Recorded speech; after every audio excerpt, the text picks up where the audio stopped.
The cost of borrowing money remains unchanged, at least for now. After 7 consecutive interest rate cuts, policymakers at the Bank of Canada are pumping the brakes, holding the key policy rate steady at 2.75%. And let's bring in our business analyst, Kris McCusker. Now, Kris, there is so much uncertainty right now. What are the factors that went into this decision? And really, it was all about the uncertainty, Cynthia. That was really at the root of their decision. According to the Bank of Canada governor, they did consider a 25% cut. They hadn't stopped cutting going back to June of last year.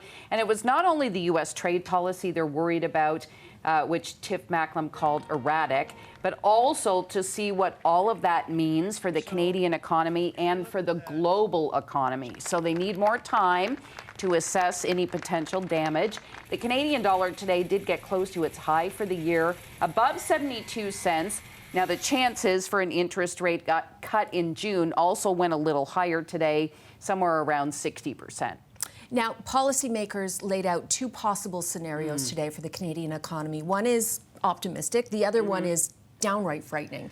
Can you walk us through these 2 scenarios? Okay, so in one situation, we see a growth slowdown. So that's some tariffs, a growth slowdown. The other one is an outright downturn or a recession. I know we don't like to throw that word around, but potentially a recession for a year and inflation potentially above 3%.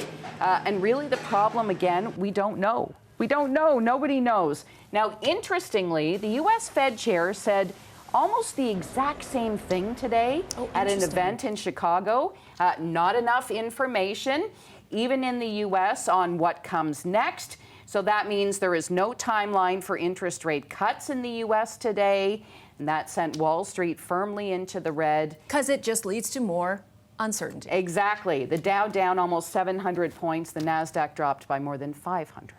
Kris McCusker, you are one busy lady. Thank you very much, as always, for joining us. Thank you.